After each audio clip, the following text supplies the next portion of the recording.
And here we are, back on Vertumna, and enjoy the wonderful, rainy, wet season. Hey, Cal. You spot Cal sitting in the dirt, picking sullenly at the grass. Oh, Cal. Hey, Dad. Your dad is in deep conversation with some official-looking people from the new ship. You arrive in time to hear him say, "They are not aliens, they're livestock. I should know, I shovel enough of their..." He sees you and brightens. "Excuse me, fellas, my kid's here. We'll have to continue this later." He throws his arm around your shoulders and walks you away. "Thanks, kiddo, you showed up just in time." Okay. I was thinking... That's right, I wanted to go see if I could help out with teaching again. It was fun before. And let's see if maybe there's anything out here, like Mushwood. Oh, Nomi's out here now. Nomi is lying flat on their back looking up at the sky. "It goes on forever!" they exclaim, waving their arms around. "There's no ceiling at all. I feel like I'm gonna float right off the surface of the planet." I wonder if she would like this. Nomi makes a sound of appreciation and holds the crystal up to the light. "Wow! It makes rainbows! It's perfect! Thank you so much!" Oh, I'm glad she liked it!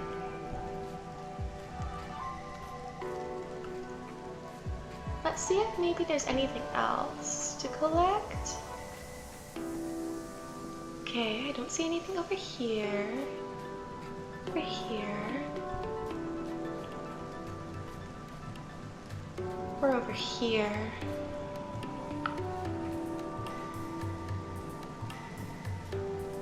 So, I guess let's work on maybe helping out with the kids. You hear the scuttling of metallic legs. What the heck? And a strange knee-high robot bursts through your engineering lab. It goes full tilt on its 6 spidery legs. It slams into the wall hard enough to knock itself down. It seems to be having trouble getting back up again, and its flailing middle legs around dangerously. Try to help it? Ouch! It accidentally slashes you with a leg while scrambling to find its purchase. Stupid robot. Congruence's TV thingy wheels in squeakily as the robot runs off down the hall. "Sorry about that," she chirps. "I'm so close to getting its new movement algorithm online. I'll have the Robovax coordinate and we can try again." "Working with robots is so hard with no hands," she continues, wheeling back and forth in a display of frustration. "This was so much easier when Hal was here. I miss him." Congruence doesn't need to clear her throat, but you get the distinct impression she's simulating it anyways. Well, if you know anyone who loves to tinker with bots, let me know I need a helper." Okay. So let's do 2, 3. No, wait. No, well, I mean, that worked. 27. And I got 3 stars. Nice.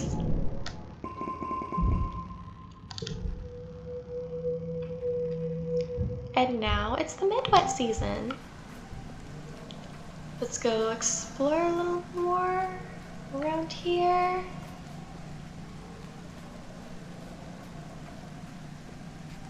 There's those 2. Was that something? No. Hey, Cal. Hey, Dad. Cal is catching a nap sprawled across the pallet of bags and fertilizer. Someone's covered him up with a scratchy burlap blanket. You're about to leave him alone, but he blinks awake and yawns at you. "Hey, Solana," he says, rubbing his eyes. "Sorry, just catching some shut-eye. It's all hands on deck getting geoponics up and running again. Do you need me for something?" "No, just want to say hi." "I guess while I'm over here, I'll say hi to Dad, too."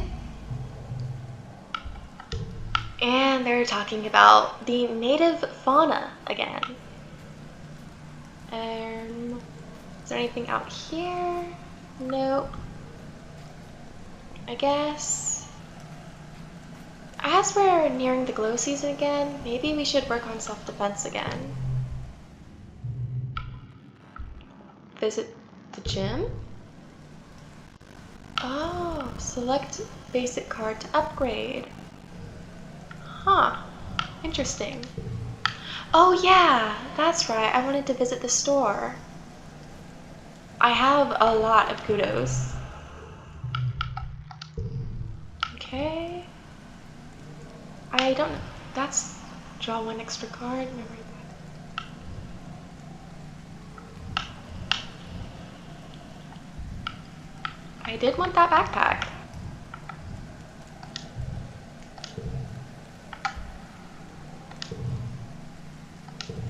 Okay.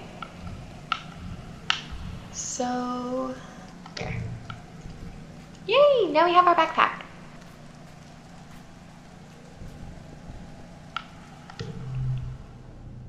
And now let's get some defense training. There's so many people in self-defense today that you have to break out into stations. What do you want to work on? Versus what is that?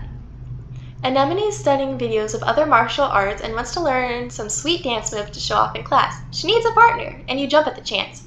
Rhett watches you both, a skeptical look on his face. What does this have to do with self-defense? He says, the point of this isn't having fun, it's how to not die. Agility?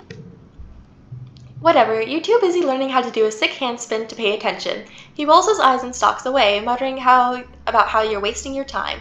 You feel more in control of your body, though, which is undoubtedly going to help you in an actual fight. Oh, I have a lot of cards now.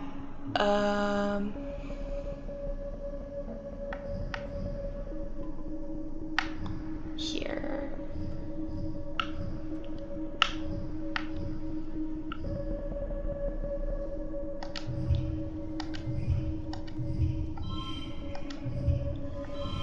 Oh!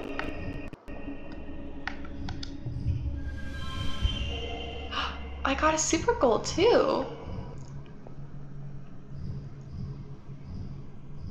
Wow. But I only got 1 star still. Okay.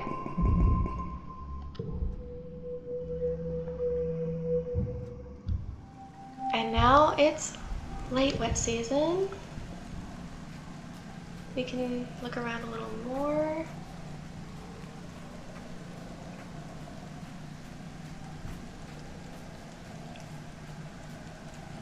Let's go check on Cal and Dad.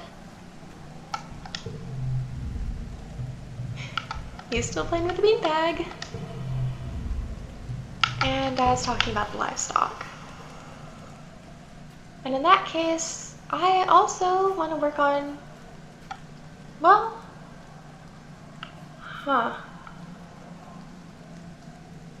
I can work on this before and then I'll go help with the kids.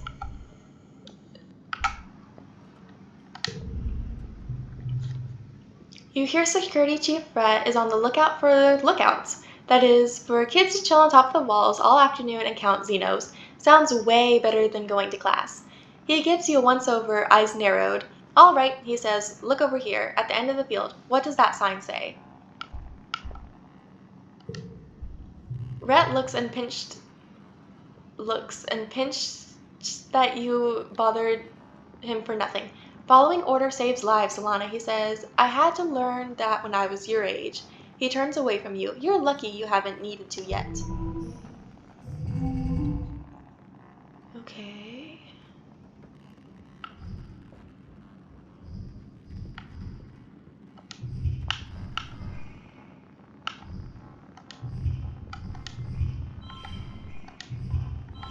Eight. And that's a win.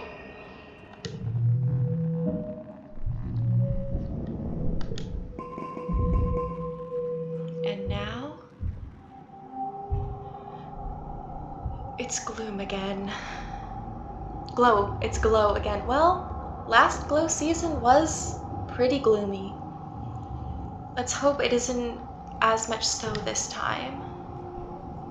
We can look for another crystal. Those always show up at glow season, although it might be a little harder to find since it's such a bigger space. And Cal and Dallard are over here. It used to be Mom who would wait over here. I'm gonna see if I can find that crystal first, and then oh, it's Dees. I'll head back over to them. Okay, the gate's closed, makes sense.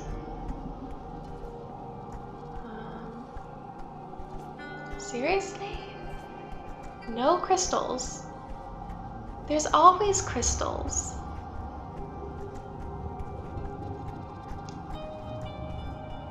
Where is it? Do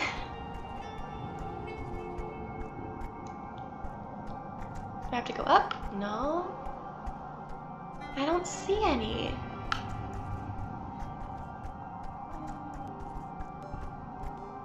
We should probably see what everyone has to say now, too. So, I guess I'll start with Dees. Dees looks at the dark sky, illuminated by the fungal glow coming from the forest. Do you think it's going to make a difference? He asks, not looking at you. The soldiers, the walls, the explosives. They're going to keep coming harder and harder until we're dead. Wow, Dees, how cheery! Thanks for making me feel better. Anemi looks around at all the new soldiers that arrived on the heliosphere. They look so cool, she mutters. Why don't we act more like these guys in the first place? You. Vase looks at the dark sky with suspicion. It's like this for a whole month, he says, and then you say a bunch of animals attack? Yeah, that is what happens. I can't find the crystal shard. Oh, wait. Is there something? No. Hey, tangent. It stands to reason that there will be some sort of attack this glow, as there has been the other years, Tang says, looking out towards the wall. It's my hypothesis that each attack will grow in intensity until we're routed from this planet or become the dominant species. With how difficult this year was on our food supplies, we are certainly entering this season at a disadvantage. Wow, Tang, that's so comforting to hear.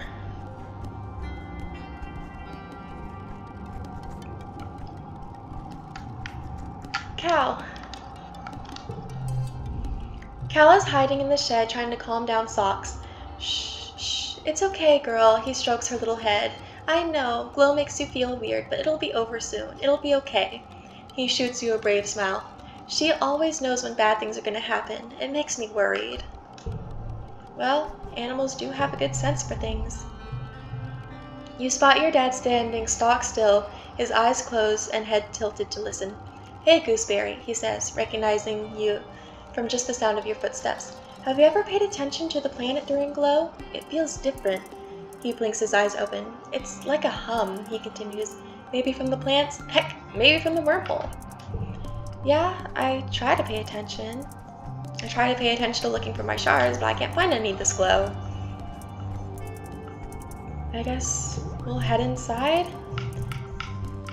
and tend to the children. Hopefully they won't get too scared. Nougat is 9, and you don't think she stood still since she was born. She's having trouble in classroom setting, but that's why you're here. Some kids just need more help than others to stay focused. She's working on how to use her finger to spell out words to match images on her holopalm. Her chubby little kid hands are unsteady, and the letters are pretty misshapen. That's pretty normal for most kids you tutor, but Nougat doesn't seem to be getting any better no matter how many times you drill the letters. It feels like you have to tell her the same things over and over, because she says okay, that just keeps making the same mistake. Oh, Nougat. I've never seen an elephant, Nougat says, jabbing her finger at the hologram. Or a lion. Did you see a lion, Solana? You've never seen any animals from Earth, except for on holovids. Like Nougat, you were born on the spaceship already hurtling away from Earth. You've never even seen a dog, despite learning all about them in class when you were a kid. Nougat has trouble with imaginary concepts, like elephants and holoscreens. It makes it hard to keep her attention. Let's try to look for some inspiration. I don't like writing, Nougat mutters, looking down at her hand. It's boring. That gives you an idea. Hey, Squirt, Cal greets Nougat as you enter the garden. I heard you're looking to go on a safari. Well, I'm your guide today. Let's go. He puts his hand on Nougat's shoulder and guides her into the tall plants of the garden and gives you a wink as he does. Don't forget to take notes in your field journal, he says loudly and obviously, but Nougat practically leaps at the chance to pretend to be a real, actual explorer. While Nougat happily takes notes on the wild animals in the garden, you log the classroom evaluation rubric and note that Nougat should be allowed to find real-world applications for her knowledge whenever possible. This should help keep her active and interested. Chief Engineer Instance reviews the change and approves of it. It sends you a few kudos to thank you for taking the time to think outside the box for Nougat. Okay.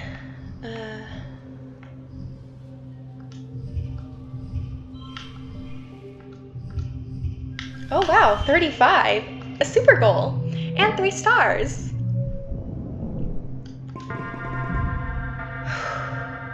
You're relaxing in your quarters with your dad when you hear the colony siren. The enemy is here. Your dad looks up from his novel. Huh? Seems early this year. We should head to the shelter in the lounge. You've been drilling on the new evacuation procedures for the past month. There's no need to be a hero now that there are so many new soldiers from the Helio. It's probably best that you just follow instructions and head to the lounge with your dad. Yep. The mood in the lounge is anxious, even though the colony's defenses are much better this year. Over hushed conversations you can hear younger children crying inconsolably. You look for your friends in the crowd. Mars and Tangent are here, quietly reading something on Tangent's holopalm. Cal is trying to entertain some kids with his juggling tricks. A few civilian kids from the Heliopause are here too, including Rex and Nomi.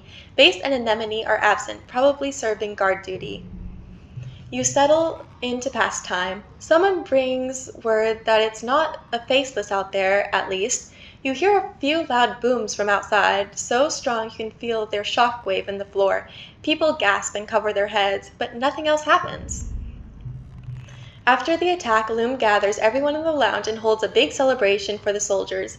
There's feasting and drinking and songs of valor, and the party goes on long into the night. Some drift away in pairs or more. Mars and Rex keep the dancing going. Even Anemone seems to relax, especially when the other cadets invite her to drink with them. Tonight, everyone seems convinced that this victory means the colony will be safe forever. Maybe it will be. You sure want to believe it, too.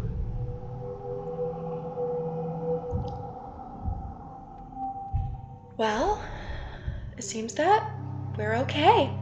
And now we're already 16.